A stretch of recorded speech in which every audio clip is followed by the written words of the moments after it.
బైబిల్లో కీర్తనలు 118 అధ్యాయం 23 వచనంలో అది యెహోవా వలన కలిగినది, అది మన కన్నులకు ఆశ్చర్యము అని వ్రాయబడింది.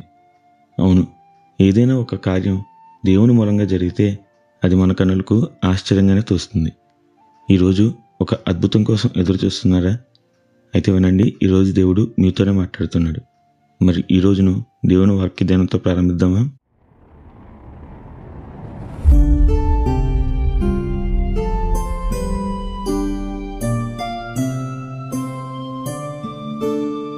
ఒక్కొక్కసారి మన జీవితంలో తారుమబ్బులు ముసురు పెట్టినట్లు ఒక్కసారిగా కష్టాలు, శ్రమలు, శోధనలు చుట్టుముడతాయి. చూసిన వారు అందరూ ఇక వీరి సంగతి అంతే, మరలా తిరిగి లేకుండా కింద పడతారు, నశించిపోతారు అని అనుకుంటారు. బహుశా వారు చెప్పింది నిజమే అవునేమో. ఒకవేళ మనకు తోడుగా దేవుడు లేకుంటే మనము నశించిపోతామేమో. కానీ గుర్తుపెట్టుకోండి, మనతో దేవుడు ఉన్నాడు. ఆయన ఈ లోకంలో ఉన్న ఏ సమస్య కంటే కూడా చాలా చాలా గొప్పవాడు. బైబిల్లో 2 దినవృత్తాంతాలు 20 అధ్యాయంలో యెహోషాపాతు రాజు పైకి మోయాబీలు, అమోనీయులు, మోయోనీయులు అంటూ 3 రాజులు ఒక్కసారిగా దండెత్తి వస్తారు.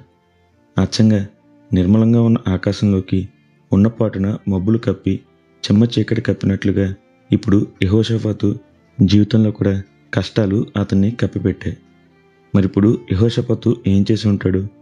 రాజుల వద్దకు పరిగెత్తాడా? సంధి చేసుకుని లొంగిపోవడానికి శత్రురాజుల పాదాల చెంతకు పరిగెత్తాడా?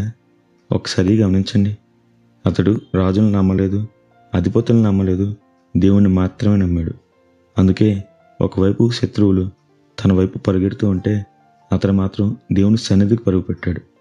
మరి ఆ తర్వాత ఏమైంది అని చూస్తే, కేవలం తాను ఊరక నిల్చుని చూస్తుండగా, దేవుని స్తుతిస్తూ ఉండగా శత్రువులు ఒక్కొక్కరుగా చంపుకొని వారికి వారే తన పైకి రాకుండా నశించిపోయారు. అంతేకాదు, ఈ శ్రమ తిరిగి యెహోషాపాతుకు ఆశీర్వాదాన్ని తెచ్చిపెట్టింది. చచ్చిన వారికి ఉన్న బంగారం, వెలగల వస్తువులను ఓల్చుకుంటూ పోతే 3 దినాల పాటు వీరికి ఒక్కసం లభిస్తూనే ఉంది. ఆహా, ఎంత ఆశ్చర్యమో కదూ! అవును, ఆ రోజు యెహోషాపాతు అతనితో ఉన్న ప్రజలు అలాగే అనుకున్నారు. ఇది యెహోవా వలన కలిగింది కాబట్టి మన కన్నులకు ఆశ్చర్యము అని. మరి నమ్ముతారా? దేవుడు మనకు తోడుగా ఉంటే కష్టమైన ఆశీర్వాదం కొరకే, శ్రమ వచ్చినా సరే సంతోషం కొరకే. ఎంత గొప్ప దేవుని కలిగి ఉన్న మనం ఎంత ధన్యులమో కదూ! అందుకే నిత్యం ఘనత, మహిమ, ప్రభావములు యేసుక్రీస్తు నామానికి కలుగును గాక. ఆమెన్. హల్లెలూయా.